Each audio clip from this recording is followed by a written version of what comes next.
sebelum kita habiskan, kita habiskan tentang sel kimia tadilah. So kalau sel kimia tadi kita kata dia ada dua elektrod yang berbeza macam ni. Satu kuprum, satu zinc.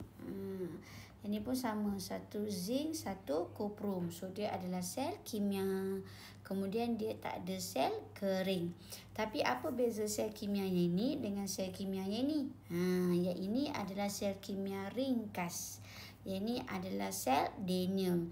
Kalau sel Daniell ni dua larutan yang berbeza. Nampak kalau kuprum dia mesti larutan kuprum lah. Bukanlah mesti, dia boleh jadi juga benda lain. Tapi maksudnya dia mesti ada dua larutan yang berbeza. So dua larutan yang berbeza itu dipisahkan dalam dua bika yang berbeza, tapi ada titian garam, ada salt bridge. Ni titian garam bukan titian sirot. Okey. So ini adalah sel Daniell. Kalau sel kimia ringkas, dia duduk dalam satu bika sahaja. Tapi dua larutan itu dipisahkan dengan porous pot, pasu berliang. Okey, dipisahkan oleh pasu berliang. Tapi tujuan adanya titian garam dan pasu berliang, dua-duanya objektifnya adalah sama, iaitu membenarkan macam saya elektrolisis macam asid sulfurik tadi dalam YouTube. Apa fungsi dia? Membenarkan pengaliran apa? Pengaliran ion. Yes, pengaliran ion dan melengkapkan apa? Melengkapkan litar. Kita kena ingat dalam larutan yang bergerak adalah ion. Kalau elektron bergerak pada wayar penyambung. Litar luar tu elektron. Kan kita selalu lukis kat luar macam tu kan. Okey. Alright, yang kat luar tu adalah elektron. Okey, kalau dalam ni adalah ion. Okey. So fungsi dua-dua, fungsi titian sirot tadi tu, titian garam dengan ni nama dia adalah pasu berliang. Ya Allah. Okey, ini adalah pasu berliang. Okey, fungsinya sama. Tadi titian sirot kan. Ini liang pula, liang lahat. Astagfirullahalazim. Okey. So fungsi dia dua-dua sama, iaitu membenarkan pengaliran ion dan melengkapkan litar. Okey. So bila dia tak ada bateri, macam mana kita nak menentukan anode kathod? Kalau sel elektrolisis tadi kita ada bateri.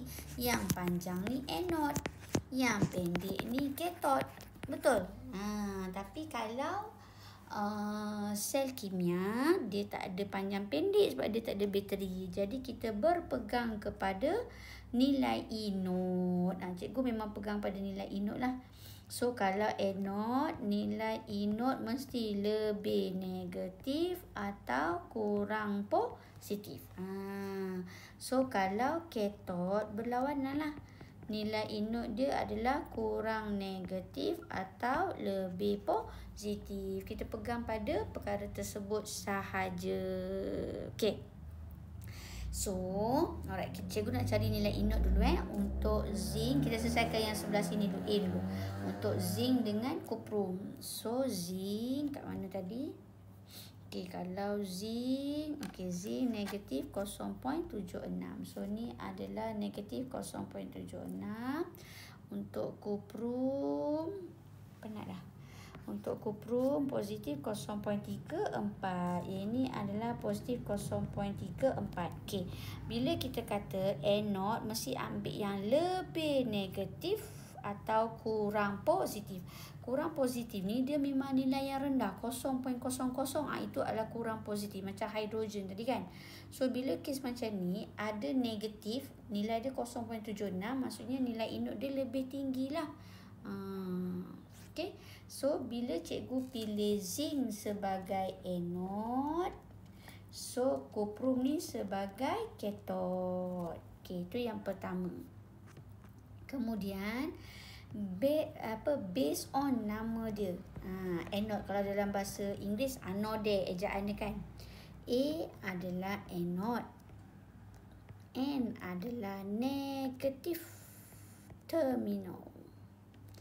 O adalah oxidation, undergoes oxidation by donate elektron. So anode ini tadi, anode ini adalah negatif terminal, undergoes oxidation by donate electron. Maksudnya zinc yang donate elektron ke sebelah sini. So sebelah sini positif lah.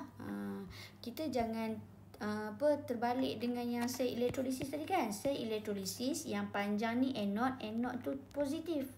Yang pendek ni katot, katot tu adalah elektron yang disambungkan pada terminal negatif bateri. Dia berlawanan Kalau sel elektrolisis, anode tu yang positif. Tapi sel kimia anode tu yang negatif. Gitu. So bila kita ingat anode negative terminal undergoes oxidation by donate electron. That's why lah cikgu buat arrow macam ni. Maksudnya zinc donate elektron. N2 plus 2E. Inilah elektron yang didonetkan. Tu yang kata elektron bergerak pada litar luar tu. Okay, so zinc yang derma elektron. Dia tak ada ion tertarik, ion discharge dekat yang anode. Tak ada. Okay, dekat anode just electrode dia donate elektron. Okay, settle. Alright. Di katot. Di katot barulah kita tengok siapa anion yang hadir. Katot mesti akan tarik ketanion. So ketanion kita ada Cu2 plus dengan H plus. Cu2 plus positif 0.64 kalau tak silap saya lah. Positif 0. Cu2 plus positif 0.34. Positif 0.34, hidrogen positif 0.00. Okey. Bila katot ambil yang lebih negatif kurang positif, confirm lah dekat bila anode ambil yang lebih negatif kurang positif, katot ambil yang kurang negatif atau lebih positif. So bila lebih positif kita akan ambil Cu2 plus. So kat sini Cu2 plus kecil terus plus besar 2E arrow Cu. So maksudnya dekat sini elektrod kuprum lah yang terhasil. Elektrod kuprum akan terhasil dekat sini. Yang dekat sini pula elektrod zinc menghasilkan, so dia akan terhakis. Tu yang dia boleh juga guna anode menipis. Katot ni akan menebal sebab dia menghasilkan lagi Cu. Macam tu lah. Okay. Sama juga dekat sini. Sama je. Sebab cikgu biasanya ini je lah. Dia zinc ataupun Mg je. Yang dia akan pusing-pusing. Kuprum ataupun argentum. Itu je yang dia akan pusing-pusing. Tapi kalau dia guna argentum, dalam ni kena argentum lah. Kadang-kadang dia tukar tau. Dia akan guna asid. So bila asid, kita tak ada possibility ion positif lain, so kita akan pilih H plus lah. So kita kena ingat, bila dekat katot kita mesti tengok kation yang hadir. So pemilihan kat sini based on nilai inode, sama macam kat elektrolisis. Yang berbeza dekat sini je. Dekat anode kita tak tengok pun anion yang hadir. Kita cuma tengok kita punya elektrod zinc kita. Elektrod kita tu yang akan donate elektron. Itu je lah. Kan? Dia tak ada faktor-faktor. Untuk sel kimia ni dia tak ada faktor-faktor. Dia direct je. Okay. Boleh ke? Apa lagi nak tambah? Itu je lah. Alright.